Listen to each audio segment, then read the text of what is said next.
You know when Kendrick says watch the party die, you gotta stop the party after a while. Like, if you don't stop the party and keep it till 50, you see where... The past year felt like the world was hanging on by a thread, broken, bruised, and bleeding from every angle.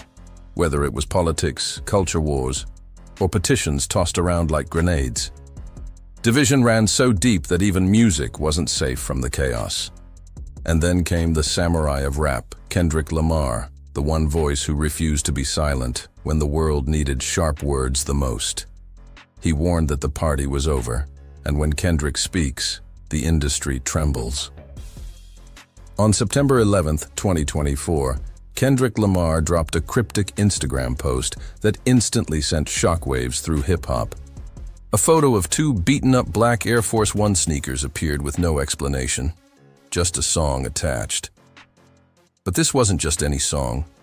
This was Kendrick's first release since his explosive and historic clash with Drake, the same war that had fans glued to every bar and every subliminal shot. While Drake's camp hinted at another round, Kendrick made it clear he wasn't chasing clout anymore. He was on a bigger mission. I don't feel like you came home humble, bro. Enough. And then when you got out, I don't feel like you was focused, bro, the way you should have been. I feel like you taking your blessing for granted. Came home playing again. The surprise track ran 5 full minutes, raw and untitled, released without warning that same evening.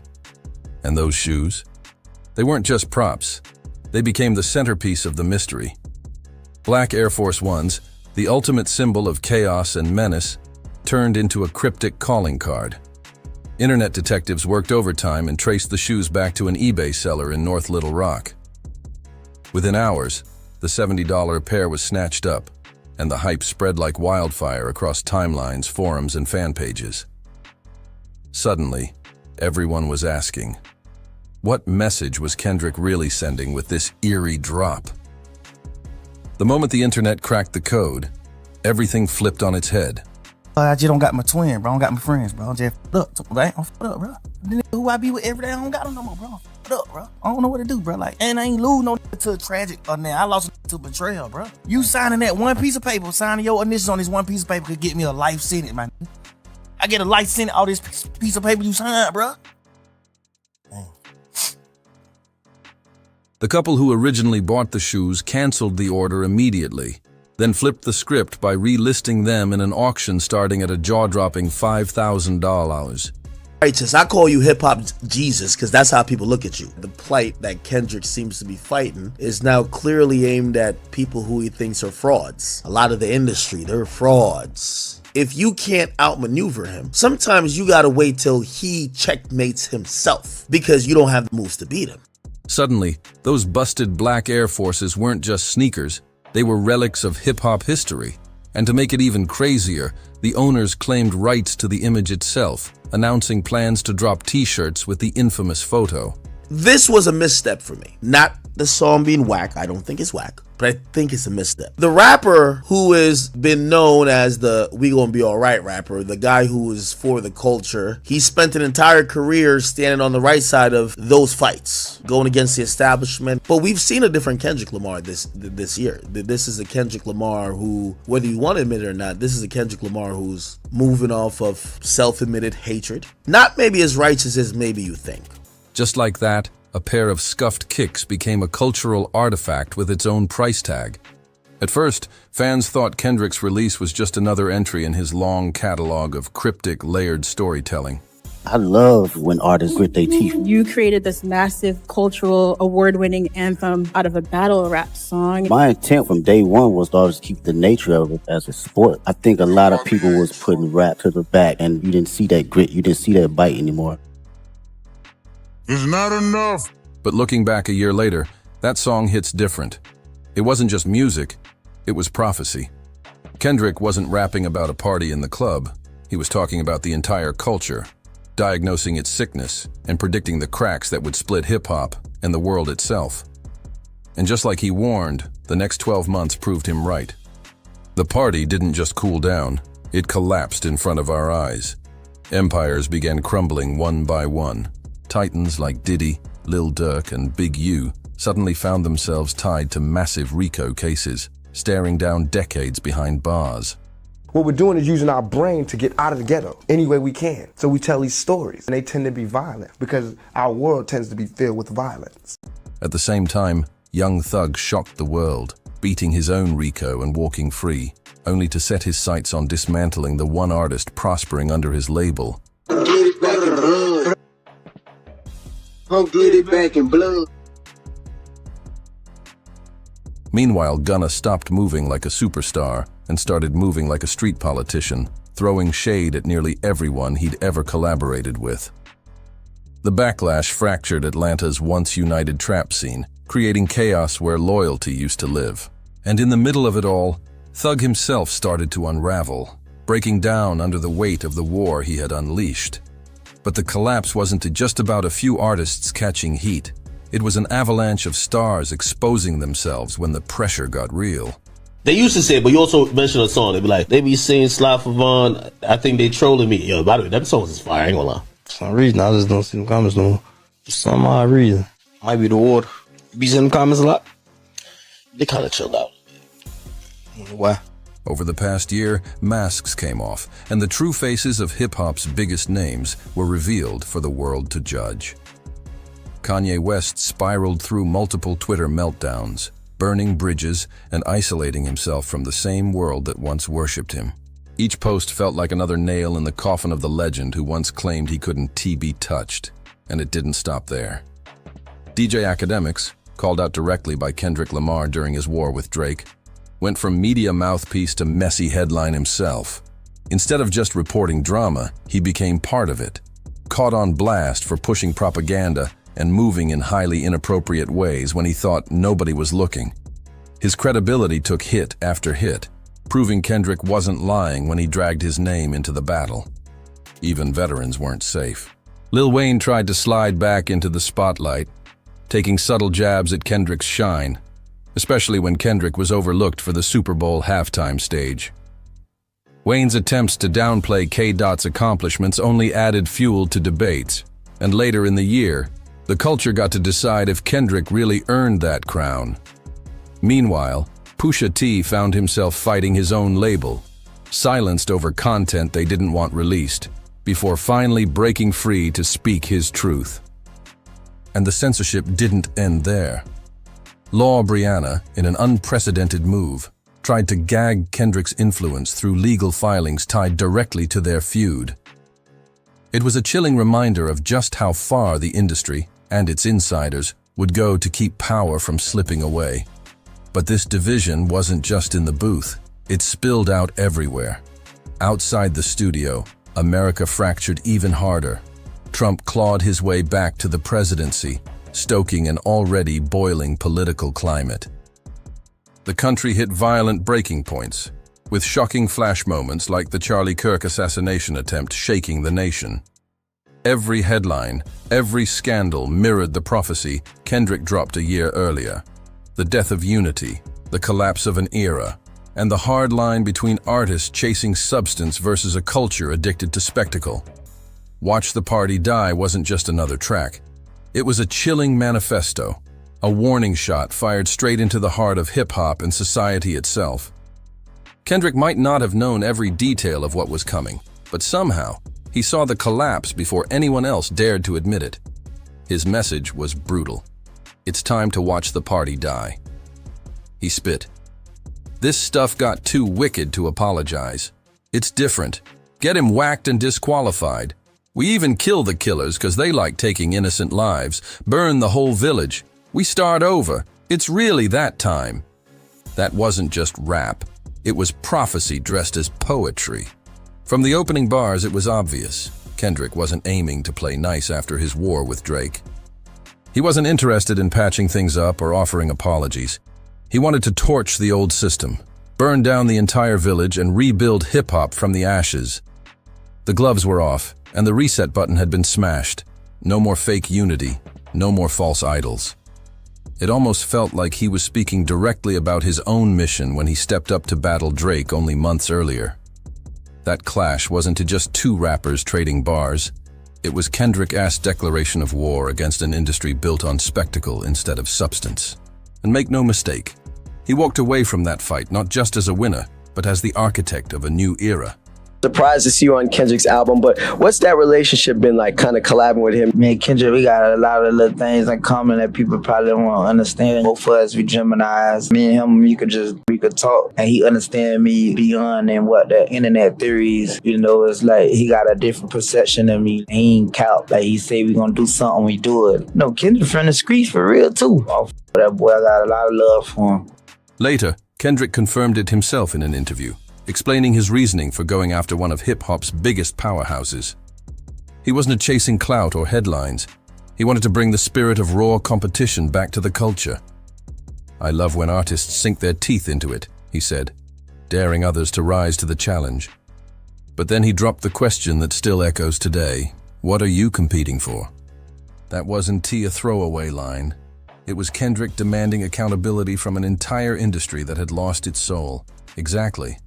2 years before this track even dropped, Kendrick Lamar had already shed the savior label that fans tried to force onto him. He made it clear he wasn't here to play hero or rescue the culture. Before fixing the world around him, he had to face his own demons first. He dropped the line, "I'm not your savior," and fans who really listened understood the weight of that message. His war with Drake wasn't just about bars, it was about tearing down the fake standards, smashing cultural boundaries, and rebuilding hip-hop into something rawer, more authentic, and more dangerous than ever. But even with all that in mind, there's one line from Watch the Party Die that cuts deeper than the rest. "We even kill the killers 'cause they like taking innocent lives." That wasn't just a bar, it was a mirror to society's ugliest truths. Kendrick wasn't only speaking on the streets or the rap game. He was pointing a finger at the violence poisoning the world at large. Because think about what's intoxicated not just hip-hop, but everyday life since this new decade began. As Kendrick stayed silent in interviews, only speaking through his music, the world outside kept spiraling. And when you line up his lyrics against reality, the overlap is chilling. I just don't got my twin, bro. I don't got my friends, bro. I'm just up, right? I'm up, bro. The nigga who I be with every day, I don't got them no more, bro. I'm up, bro. Take this. According to the Center for Homeland Defense and Security's K-12 school shooting database, the 2021 to 2022 school year, right after the world reopened from the COVID-19 lockdowns, recorded the highest number of school shootings since the year 2000. A shocking analysis from the Kaser Family Foundation revealed that student exposure to school shootings had nearly tripled since 1999, with the biggest spike happening during those pandemic years. Kendrick wasn't just rapping, he was documenting the chaos, turning statistics into prophecy. His silence in public only made the music feel heavier, like every verse was carved out of the headlines we didn't want to face. From 2020 to 2024, the numbers tell a story scarier than any rap lyric could. Numbers so dark they feel like they were ripped straight from a nightmare. Gun violence didn't just rise, it exploded. In 2021 and 2022, the US hit record highs in firearm deaths, tens of thousands of lives lost to bullets.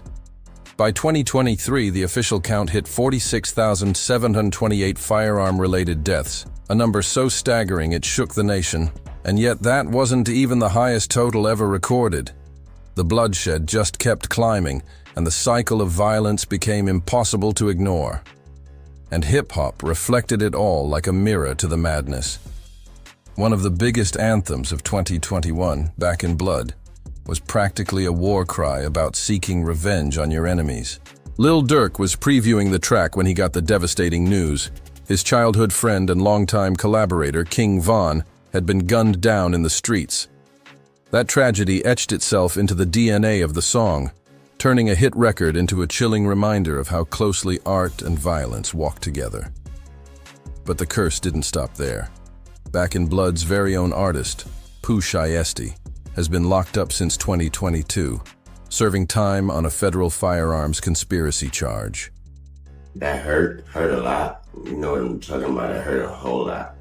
I blame myself for not being mentally prepared for a letdown, for just automatically mentally putting myself in that position like somebody told me that was my position. It made me feel like not getting this opportunity. And when I felt like you guys reminded me that I ain't without y'all. And that's an amazing reality. And then came the twist that made the entire culture freeze. In October 2024, barely a month after Kendrick dropped Watch the Party Die, Lil Durk himself was snatched up by federal authorities. The charge: Hey, we still going? Nah, this is time sensitive. Conspiracy to commit a murder for hire against Quando Rondo, the very man tied to the altercation that took King Von's life 4 years earlier. It wasn't just music anymore. It was prophecy bleeding into real life, where lyrics and headlines became indistinguishable. 3 of the most promising rising stars of this new generation of hip-hop have now either lost their lives or their freedom to the same monster, gun violence. And the tragedy doesn't end with the artists themselves. The poison trickles down, fueled and magnified by the digital circus of social media. After King Von's death, hashtags like Slide for Von swept across timelines, turning mourning into a viral war chant that pressured entire communities into cycles of revenge. What started as grief became a rallying cry for blood, and while the bodies piled up, internet personalities cashed in. Figures like DJ Academics, Adam22, Traplaw Ross, and countless others built careers documenting every violent headline, every crime scene, every death tied to hip-hop culture. It became entertainment, clips of shootings, mugshots, and beef breakdowns racking up millions of views, while the real-life consequences ripped families apart. Carter 6, you said Carter 6 is trash. That's fine. That's what you want to say. But let me tell you something about my father and Carter 6. This is what I hate about you kids. The fact that y'all can get on TikTok and do a dance to it, that don't mean that it's trash, babe. Okay? The fact that you can get on TikTok and do a little 1-2 little viral moment for it, that don't mean that it's trash, babe. My dad was talking real shit. It's stuff on that album that you can hear in 2K, in games, at malls, at all type of stuff. It's universal, my love. Y'all need to take y'all mind out of the TikTok world and get to the real bag. Whereas my dad is a lyricist, babe. My dad really talks.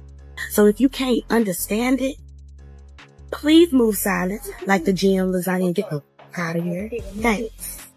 The line between commentary and exploitation blurred so badly that fans began to wonder if some of these platforms were amplifying the very violence they claimed to cover.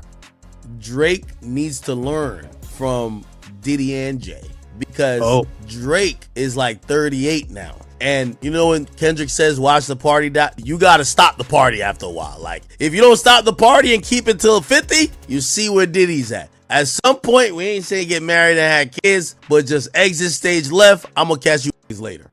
This cultural reset Kendrick hinted at wasn't just about breaking Drake's monotony or dismantling formulaic music. Dave Free had a moment. He asked me, he said, what are you getting from this? He says, is he paying you? And that was the most insulting thing and I had conversations with these men for a while. But the very idea that I was like a purchasable commodity was so disgusting. I reminded him, I said, I've been doing this for over 10 years. I've been doing this for over 15 years. How did you think I became me? His idea was, well, if you're not getting paid by this guy, if Drake ain't paying you, why do you lean that much in that direction? And I was like, I've never gotten paid. Like, the people who I've defended the most, I've never gotten paid from. It was about something far more sinister. The way society itself was normalizing destruction, glamorizing chaos, and feeding it back to the youth. He's treating you like how when a thought's in a DM, I ain't trying to link her tonight. When he needs you, he'll send you DMs, he'll play old buddy with you, but he really don't f with you. You showing him mad love, he don't show you no love. You think Drake shows you love? Yeah, Drake showed me a lot of love. How? What's he do to show you love? I got exclusive info. That's not love. What do you do with that exclusive info? You say it to the world, you gas it up 10 times more. He's using you as a free a billboard, free promo. And whether Kendrick meant it or not, his words mirrored exactly what unfolded after Watch the Party Die hit the world. Showing you love is, I'm in the city. Here's 10 tickets to my show. Backstage, pull up. He sent Ice Spice a jet before he sent you one. You're the biggest media platform, What that got to do with Drake? He's the biggest rapper. Oh, Act, you're promoting him. Act, that could be dropping Act music, but you won't say that because you're a #1 fan. Doing backflips. He rapped, "Why reason with these guys if they can't see the future first? Why argue with these clowns if the circus is well at work? Just walk that man down. That'll do everyone a solid. It's love, but tough love sometimes gotta result in violence." One hint I'll give you. Okay, it's a Drake track. It's a Drake diss. No. We know what it is. No. It's not a diss. It's not a diss. And it's on Scorpion. What's that? He's never heard that album. That's a horrible start. Okay. If you parade in gluttony without giving truth to the youth, the graveyard is company. That wasn't just lyricism. It was a sermon, a grim truth spoken at a time when the world needed to hear it most. Just tell us what casket to choose. If you care that much about lyrics, just read a book. If you care that much about lyrics, ask the rappers to write books and read their books, read their tweets. The music is more than just the lyrics. Nobody gives a this idiot or an idiot. I listen to a song, don't care about what they say. They could be speaking German for all I give a about. Because I don't care about no lyrics. It's noises. I don't care. What would anybody care? That bar hit like a gunshot, direct, cold, and impossible to ignore. Kendrick cut through the noise, pointing at a culture that partied harder than it lived, where the grind got replaced with scams, clout chasing, and chaos. He spit, "They glorify scamming. You get shipped over this credit card." Rap's dead, bro. I'm sorry. It just is. Let's not go there. We don't gotta go there, but it's dead. Let's not go there. You know what? Honesty is, it'll never die. Not die as far as like full on die. It'll never die. What do you mean? Rappers, music's just dry right now, bro. Like, chat, who do y'all listen to right now, bro? It was a weird NBA season. That's all it was, you know? It's alright. New season starts in like 5 days anyway. Facts. Brand new season, brand new year. That wasn't fiction. It was a mirror of the times. From viral fraud stories to whole communities glamorizing quick schemes, Kendrick forced everyone to ask, "What are you really working for?" And when the circus tried to drag him in, Kendrick refused to argue. He dropped a single line that crushed an entire era. F the big three. It's just big me. Talk to some rappers, bro. Listen, I'm gonna keep it a beam with you. Bro, I talked to a few rappers, and obviously they're not woke rappers, they're not lyrical rappers. A bunch of them feel like Kendrick killed hip-hop, bro. He made hip-hop so lame where it's like, he's just over-analyzing. Like, this is about to be like battle rap again. Like the whole genre is battle rap. They feel like it's harder to get attention doing what they did because Kendrick just turned this into a Me Too movement. You feel what I'm saying? With that, he didn't just fire at Drake, Cole, or anyone else. He redrew the map of hip-hop. In a matter of count one, not guilty. Racketeering, he beat. Shut of Cassie, he beat. Oh, we back on road, chat. Oh, we back on road. Yo, Cassie, get the f on out of here, Cassie. Yeah, my boy was doing some prostitution. If he definitely not guilty for Cassie, he ain't guilty for Jane Doe. She's a This is at least some redemption for Diddy. Not guilty! 2 out of 5, chat. That boy beat the case. I wish this judge could have dismissed all them civil suits too. The pre-freak off is crazy, chat. I might have to put it on RSVP. I ain't even gonna lie to y'all, chat. He separated himself from the noise, positioning not just his skill set, but his morals, his words, and his actions as the gold standard for leadership in a culture drowning in clowns. Because let's be real, Kendrick was drawing a clear line in the sand. He was saying, why waste time reasoning with people who can't even see the future? Why argue with clowns when the circus is already running at full speed? And in today's world, the circus isn't in a tent. It's on our phones. Social media turned buffoonery into full-blown careers. You don't need talent anymore, just viral clips and brainless content. That SY terms like brain rot blew up in recent years, because that S exactly what we re-consuming. Endless loops of drama, memes, scams, and chaos. Gluttony disguised as entertainment. And Kendrick ES warning was brutally simple. If you parade in gluttony without giving truth to the youth, the graveyard is company. Just tell us what casket to choose. In other words, keep feeding the world junk, and you're just choosing the size of the coffin we'll all be buried in. Following a path of gluttony only leads to emptiness, and no story captured that truth better than the way Young Thug spoke on Kendrick Lamar while locked up behind bars. Even from prison, Thug seemed more focused on sabotaging his own artist Gunna's career than anything else. Instead of building, he was tearing down, moving with bitterness and politics that had nothing to do with the music. He allegedly plotted to drop an album the very same day as Gunna, flooding it with features from across the industry, not out of creativity, but out of spite. And when numbers came in showing that country star Morgan Wallen was dominating charts, Thug's desperation hit another level. Without even knowing who Wallen was or what he stood for, Thug wanted him on the project, proof that it wasn't about art anymore, just chasing clout and chart positions. It was gluttony in real time, grabbing at anything, anyone, to keep the spotlight alive. But here's where it gets even more revealing. Thug wanted Kendrick Lamar on the project too, despite knowing Kendrick's whole movement was the opposite of this circus. And when Kendrick ultimately refused, staying true to his principles, Thug snapped. He ranted about how Kendrick would never be the leader of the culture, claiming that because Kendrick didn't collaborate with everyone, didn't chase every trend, and wasn't outside, he didn't deserve the crown. What Thug failed to realize is that Kendrick's rejection was the point. He wasn't parading in gluttony, he wasn't playing the same game, and that's exactly why his words carried weight while others collapsed under their own chaos.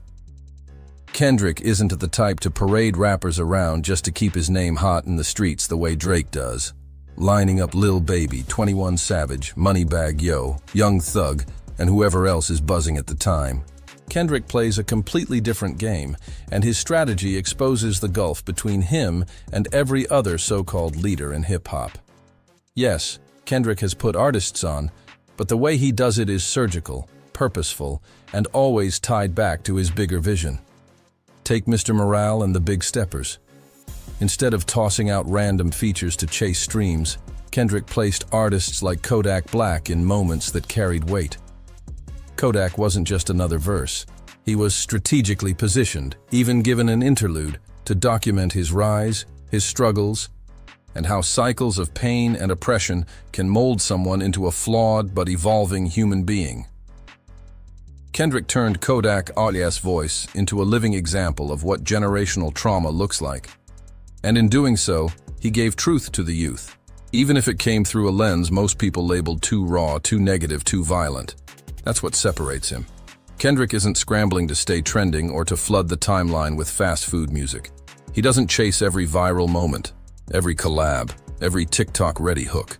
He's not part of the ADHD content cycle where relevance lasts 24 hours and then dies. Every move has intention, every verse has weight, and every feature is there to amplify a bigger story. Meanwhile, on the other side of the coin, Young Thug's jail phone calls painted the exact opposite picture. Instead of legacy and meaning, his conversations were filled with bitterness, talking down on artists he worked with, plotting collabs out of spite, and dragging nearly everyone from Atlanta's hip-hop scene over the last decade. It wasn't growth, it wasn't leadership, it was chaos exposed in real time, while Kendrick was building something that felt bigger than music itself. And what we were left with is nothing short of a circus, a spectacle so loud and messy that the music itself gets drowned out. Instead of celebrating Young Thug's release, instead of seeing him step into a new chapter and rebuild his legacy, the narrative was poisoned by gluttony, gossip, and pillow talking. Every bitter rant and every exposed phone call became part of the downfall, forcing him to face consequences that no amount of music could cover up. The party wasn't just dead, it was devouring its own stars. So why on earth would Kendrick Lamar waste his energy arguing about a feature he turned down? Why debate Young Thug's claim that Kendrick wasn't putting enough people on? Kendrick's entire point was that you don't argue with clowns if the circus is already in full swing. And the same applies to Kanye West. The same applies to Lil Wayne. Why reason with men who can't even see past their own chaos to understand the bigger future? Look at Kanye West. Once praised as a generational genius, a man who could have gone down as the defining artist of the 21st century, his catalog of classics already cemented, his emphasis on authenticity unmatched. But instead of securing that crown, Kanye torched his own legacy with hateful words and explosive rants that stained everything he built. And here's the kicker. 6 months after Kendrick dropped Watch the Party Die, Kanye did exactly that. Burned his entire party to the ground. The fallout wasn't just professional, it was personal. He may have left generational scars on his own family, publicly humiliating the mother of his children and detonating his image in front of the world. Kendrick didn't need to say a word. Life itself confirmed the prophecy. Kanye West didn't just self-destruct. He exposed traumas, spewed hate, and scorched everything around him in the process.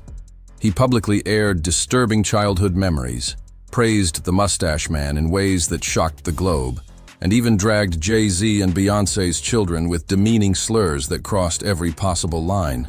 And in the middle of his spiral, he couldn't resist taking aim at Kendrick Lamar, too. The Super Bowl stage rattled Wayne, but it rattled Kanye even more, unleashing a Twitter storm that pulled Kendrick into the crossfire. Kanye ranted, "Bro, Kendrick Lamar cannot rap. Wayne got way more life bars. I got more bars. Kendrick doesn't have one bar where I say, I wish I said that. Kendrick and Tyler, the creator, are the two most overrated so-called artists. Please order more security." These weren't just petty shots.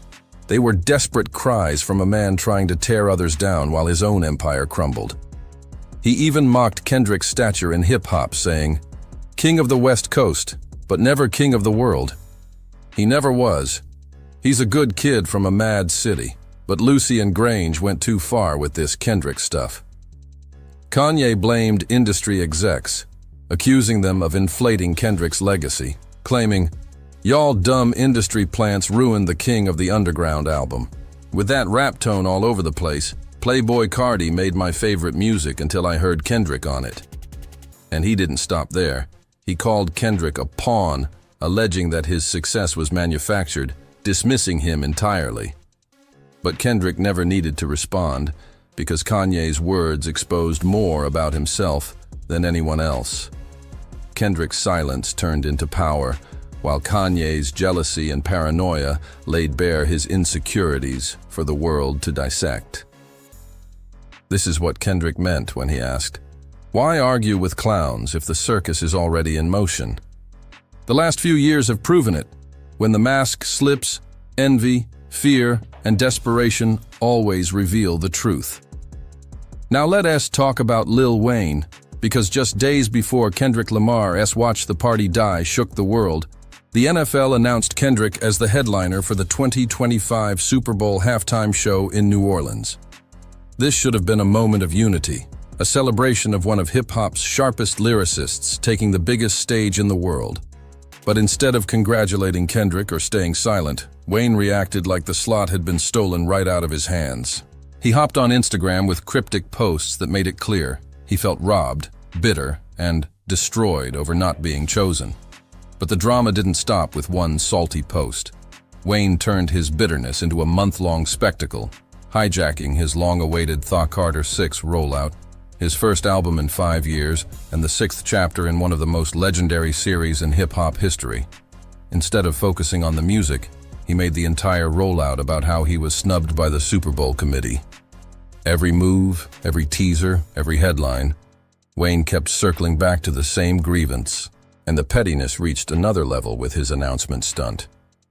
He revealed Thaw Carter 6's release date in a Cetaphil commercial. Yes, Cetaphil, the skincare brand for sensitive skin. The whole plot of the commercial? We're all a little sensitive. The not-so-subtle message was crystal clear. Wayne was clowning the Super Bowl decision, framing himself as someone who wouldn't be there because he had bigger things to focus on. His album. He even emphasized the tagline, "Hey, we still going? Nah, this is time-sensitive." Wayne wanted the world to know he was doubling down on the idea that the NFL's choice was a mistake. Before Kendrick was even announced as the Super Bowl performer, Lil Wayne was already campaigning for the slot. When asked why he thought he deserved it, Wayne boasted that he was going to work so hard, his music would become undeniable, making him a guaranteed choice for halftime glory. So with all that talk, all that confidence, surely Thaw Carter the 6 had to be a masterpiece, right? A comeback so strong that the NFL would look foolish for passing him up. Well, before the album even dropped, Wayne sat down for a promo interview with Rolling Stone, where he previewed a handful of songs from the project. And instead of just focusing on the music, he used the moment to take more shots at Kendrick and the NFL. After playing one track, Wayne looked at the room and sneered. They could have had some real music, mimicking guitar strums, but instead they got rapping. Everyone in the room knew exactly who he was aiming at. Then, after another preview, he doubled down, saying flat out, "They fucked up."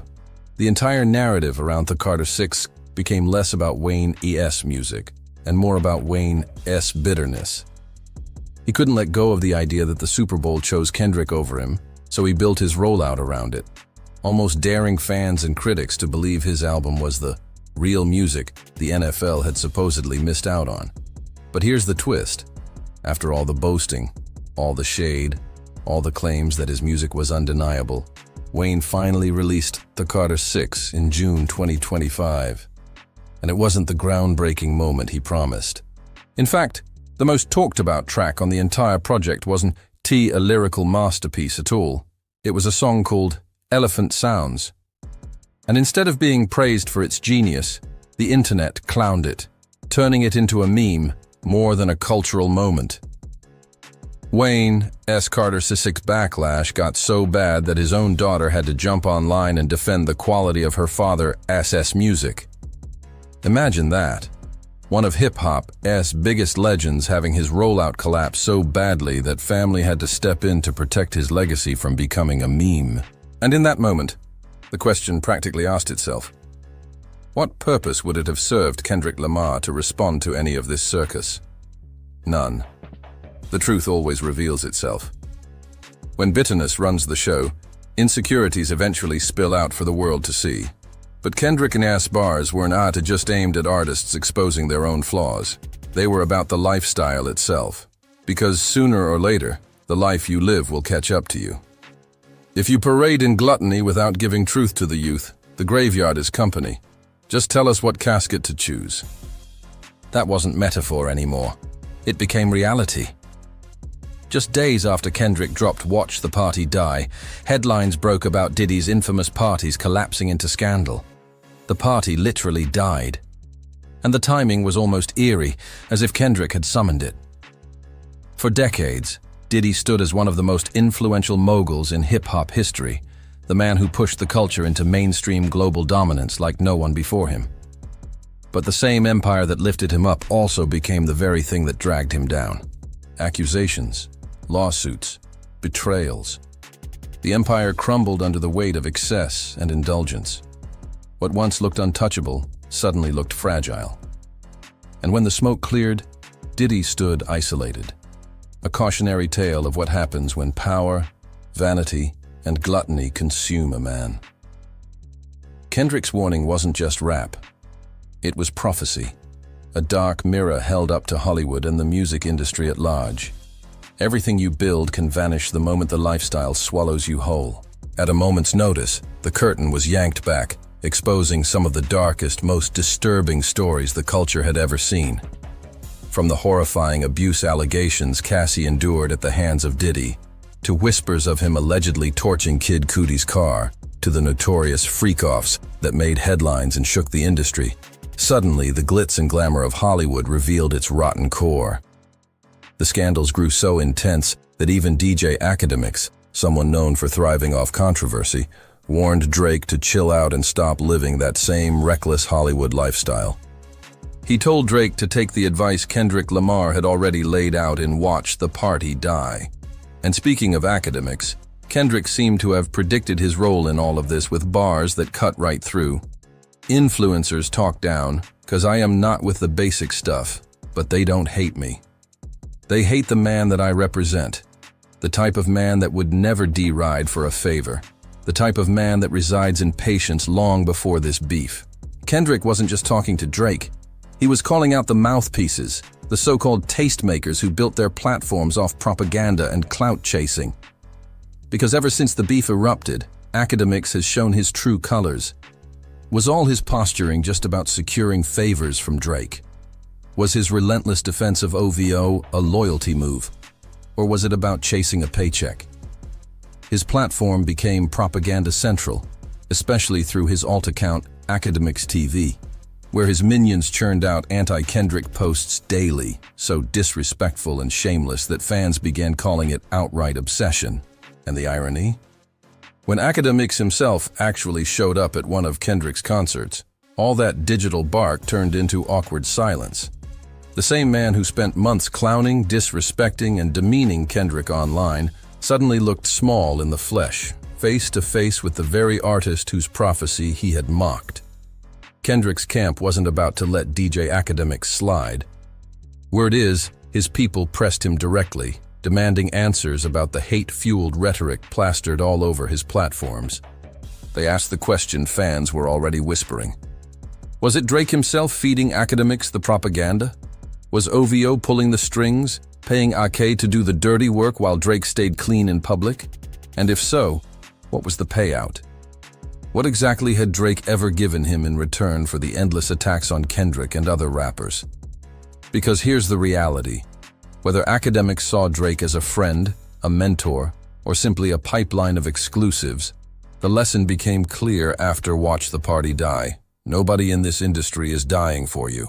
Allegiances flip, loyalty bends, and when the circus ends, everyone is out for themselves. And Academics nearly learned that the hard way. His entire empire almost collapsed when screenshots surfaced of him in a Discord chat asking a 14-year-old disturbing, inappropriate questions. The backlash was instant and brutal. Fans and critics calling him out, demanding accountability. While the details of the interaction remained too vile to repeat, the damage was done.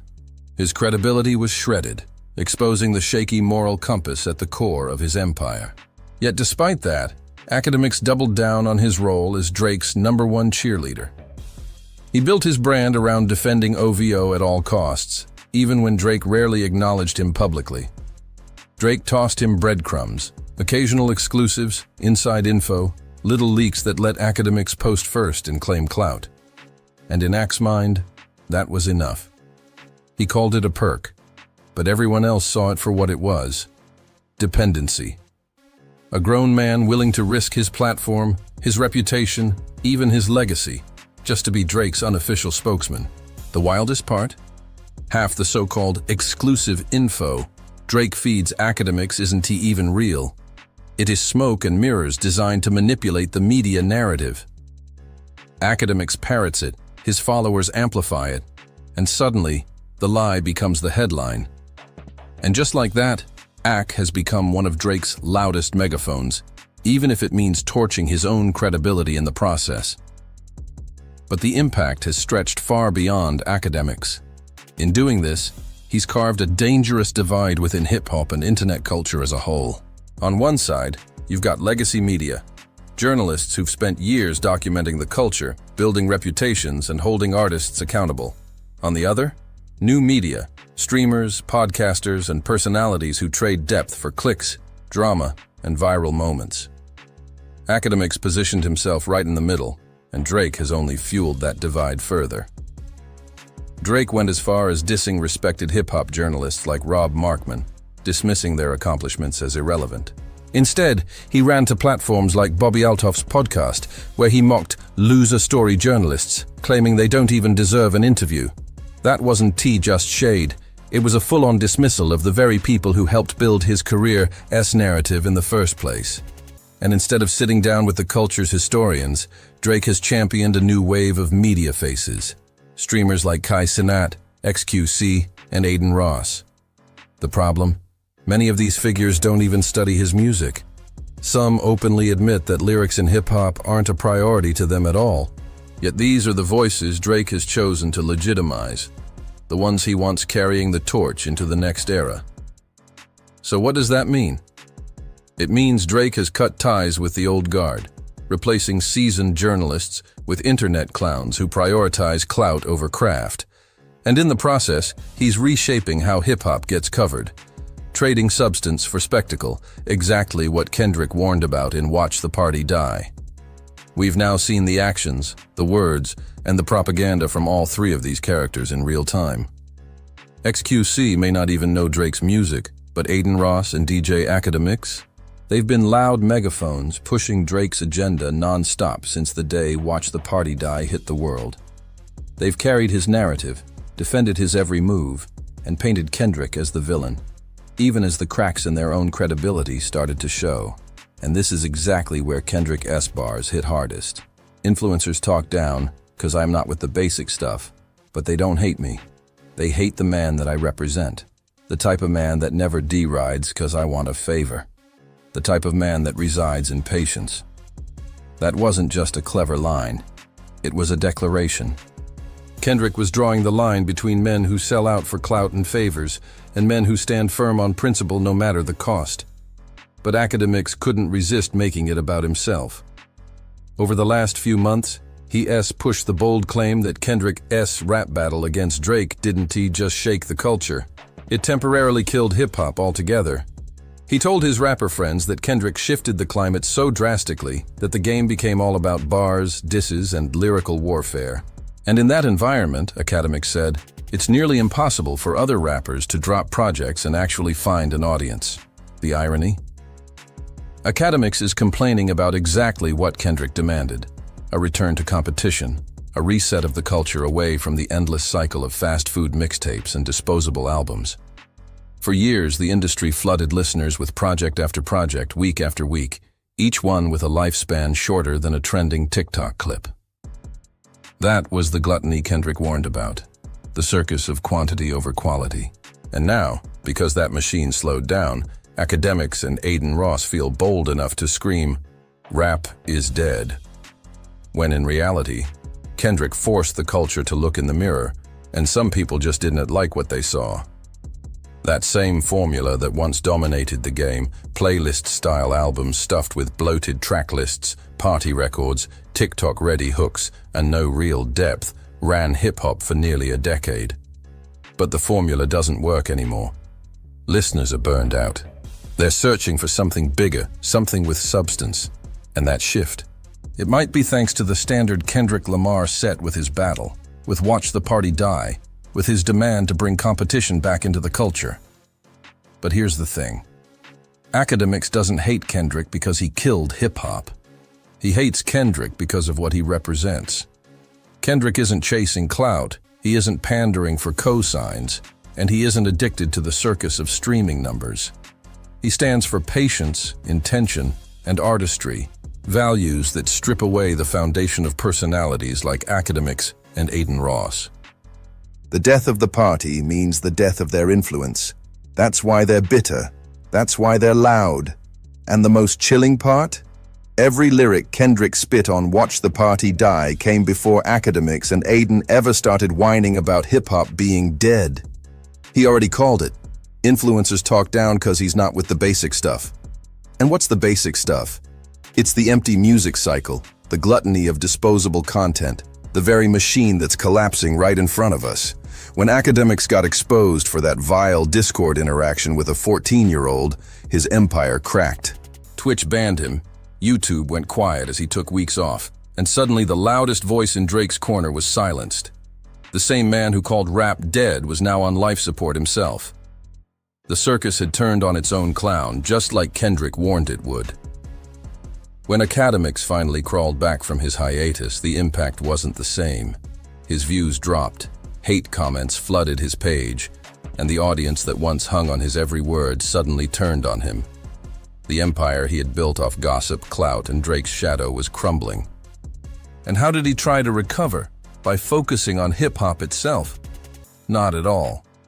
Because the truth is, guys like academics don't make their money off real music commentary. They build their brands on spectacle, propaganda, and circus acts, not thoughtful breakdowns of albums or artistry.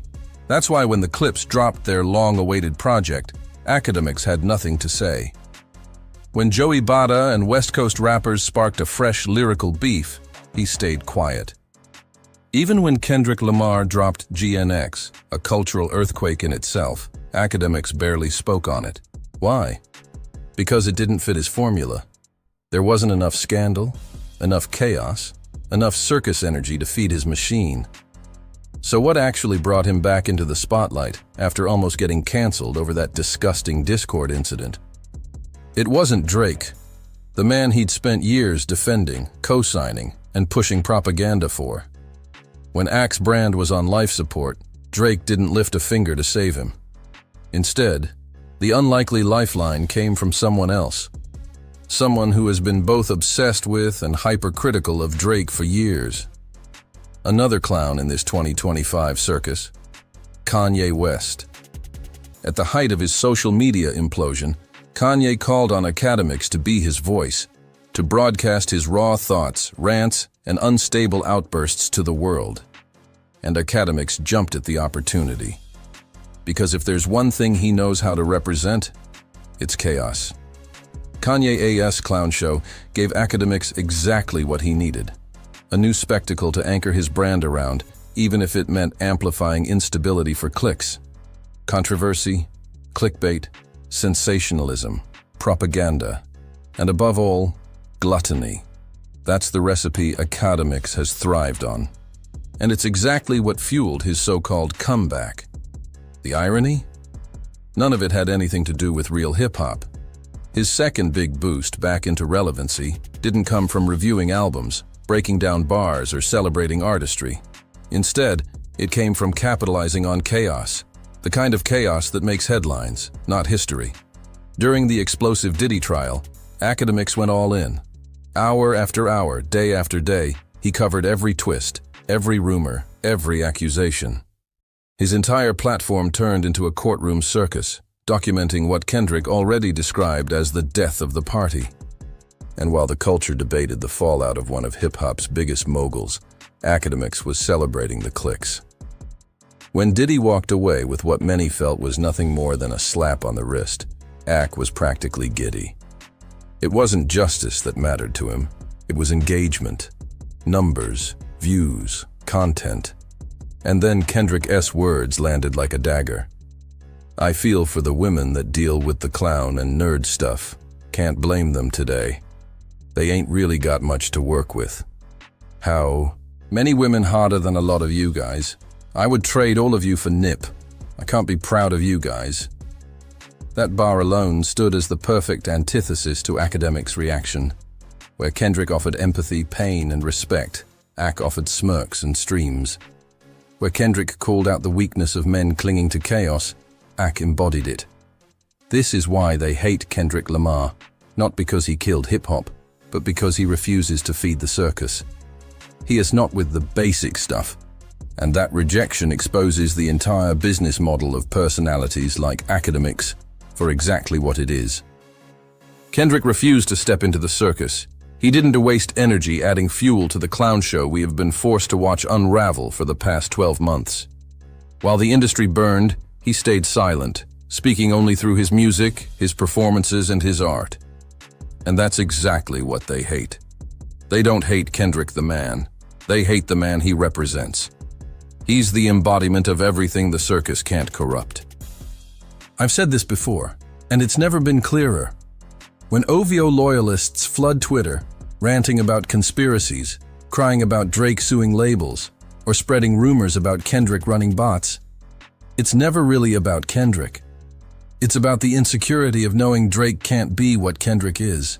They say Kendrick built his popularity on tearing down Drake, but the truth? The loudest hatred aimed at him has nothing to do with his name.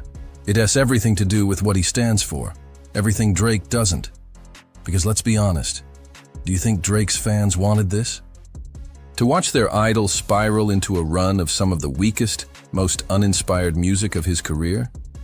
Songs like Juan Delilah, BLD, Drizzy Meet Your Padre Tom, tracks that landed with a thud in a post-battle environment, tracks that felt more like desperate filler than statements from a king.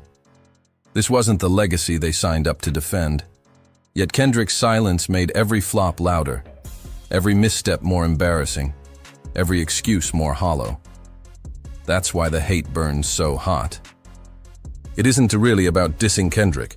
It is about facing the brutal reality that their favorite artist, in the shadow of this battle, was exposed. And when you stack it against the man Kendrick represents, the contrast becomes unbearable. The list of Drake's missteps could run forever. Over 50 tracks released since the battle ended, yet how many truly left an impact? Barely any. Songs came and went like background noise. while Kendrick's every move cut deeper because it was rare, deliberate, and calculated. Kendrick didn't need to flood the market. His silence became his weapon, and when he finally stepped out, the numbers spoke louder than any diss track ever could. In 2025, GNX, an album released the year before, was still the highest-selling album of the year. He headlined the most-watched Super Bowl halftime show of all time, becoming the first rapper to do it, and turned it into a cultural reset. He pulled off the most-watched Amazon Music Live event with the pop-out, a moment so massive it blurred the line between a performance and a revolution. And then came his stadium tour, cementing him as not just a rap star, but a generational figure moving on a different level entirely. That's what drives Drake's fans crazy. They hide behind excuses. They scream about industry conspiracies, bots, and shadowy forces working against their idol. But the truth is simpler and harsher. Deep down, they're angry because Kendrick doesn't need excuses. He doesn't need smoke and mirrors. His art, his numbers, and his cultural weight do the talking. Meanwhile, Drake has been tearing himself down brick by brick, filing lawsuits against rap lyrics, criminalizing disses, trying to compromise freedom of speech in a game built on battle, losing the rap beef and then obsessing over it for over a year instead of moving forward, teasing a mythical red button track that never dropped, stringing fans along while feeding them scraps. Aiden Ross live streams, Iceman streams, awkward Central C previews with Yasin. Instead of cementing his crown, Drake alienated himself from the culture that raised him, dismissing American hip-hop altogether while propping up UK rap as superior. Kendrick doesn't even need to answer anymore. The contrast between the two speaks for itself, and the circus is folding in real time.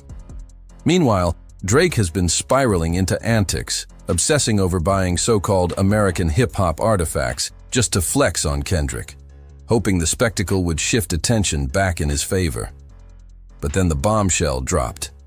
Many of those artifacts were allegedly fake. What was supposed to be a power move turned into another embarrassment, another sign that the circus was running out of tricks. And that brings us back to Kendrick's haunting line. Influencers talk down because I am not with the basic stuff, but they don't hate me. They hate the man that I represent. That's the truth at the core of all this chaos. Aiden Ross, DJ Academics, OVO conspiracy theorists on Twitter, every single one of them talking down on Kendrick isn't mad at the man himself. They're furious at what he represents. They're mad that his voice, patient, purposeful, powerful, has only grown louder and more undeniable since the moment he dropped Watch the Party Die. On the other side, the party collapsed. We've watched Diddy, Kanye West, Young Thug, Drake, Lil Wayne, DJ Academics, all unravel in their own scandals, rants, and circus acts. And notice the pattern. Almost all of them, at some point in the last 12 months, had something negative to say about Kendrick or what he stands for. Yet here's the kicker. Through all the noise, all the accusations, all the slander, Kendrick never engaged. He stayed silent. He let the music, the performances, the numbers, and the culture speak for him. Because in the end, the prophecy of Watch the Party Die wasn't just a song. It was reality unfolding in front of us. The party didn't just die. The circus burned itself down, leaving Kendrick untouched, standing as the lone figure who never had to lift a finger to prove he was right. Drake straight up spiraled online, crashing out while his ops looked fragile as hell. Drake ES fans aren't actually mad at Kendrick Lamar. They were mad that Drake can T-move with the same quiet, surgical energy that Kendrick rocks with. Kendrick stays calculated and wins in silence, and that contrast eats at them every time. Like Kendrick spits in the track, they can't see the future first, and that truth cuts deeper than any diss. This lesson stretches far past rap. It's showing up in society at large. The same greed and short sight that flood the music scene feed the violence and division we've been counting in the streets. People parade in gluttony, chasing clout and quick wins instead of thinking long-term, and the fallout shows up in gun violence and broken communities. Kendrick was warning us to look up from the circus and plan for a better future. Later in the song, he says, "Their spirit is insecure. I see a new earth filled with beautiful people making humanity work. And that's the real mission. Build something worth following." But instead of stepping up, some folks double down on the chaos, hyping up reckless behavior and glorifying the plug life. We don't need literal violence. We need to cut the feed, expose the clout chasers, and shut the toxic trend down so the youth have something real to look at. This means calling out fake flexes, exposing the fakes, and refusing to reward empty spectacle. If you won't ride for change, then you are on the other side. There's a line in the sand, and this part of the party is dying. Kendrick ain't begging for followers. He's asking for a movement with meaning, not more clowns on a live stream. So choose your lane and stop feeding the circus. Real ones know the difference. Molly and those obvious degenerates ignore the hope I'm trying to spread. Plain and simple. At the end of the song, Kendrick S's final bars push that same idea.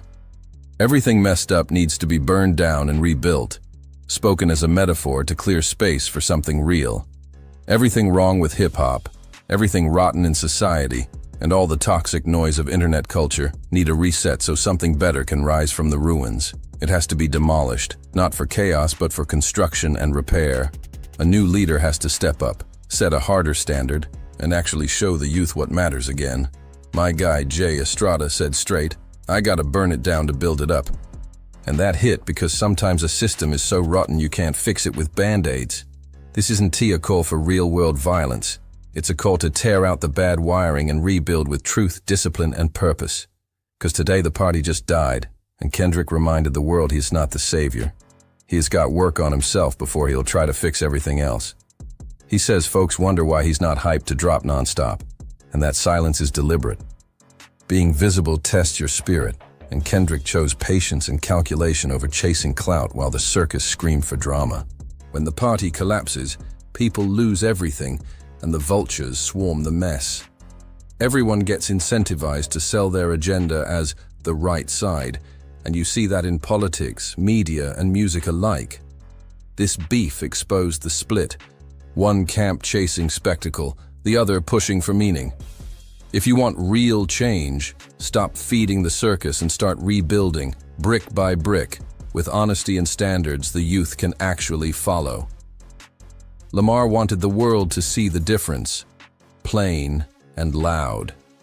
He aimed to expose why the other side was less noble, basically a worse version of what hip-hop should be, and he did it by showing that Drake, and everything Drake stands for, is simply not like him. On September 11th, 2024, Kendrick didn't just drop a song. He declared that the toxic machinery feeding the youth had to be smashed and rebuilt from scratch.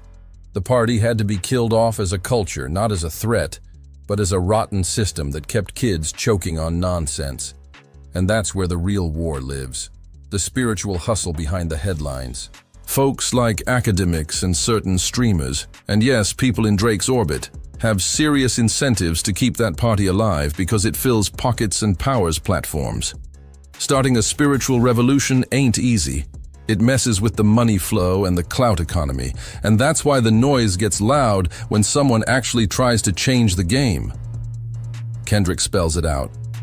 They wonder why I'm not enthused to drop, why I'm not incentivized to constantly drop records, parade in gluttony, be on the basic stuff, be everywhere all at once. He's not avoiding the spotlight because he's soft, he's choosing the long game. The more visible you get, the more your spirit gets tested, and the higher the stakes become. So when you try to lead a movement that aims to kill the party and rebuild the culture, expect forces to push back hard. They're protecting what lines their pockets. That's the point.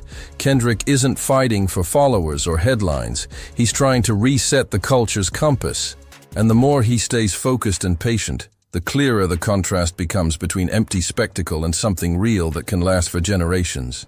We are living in one of the most polarized, violent, emotionally explosive eras in history.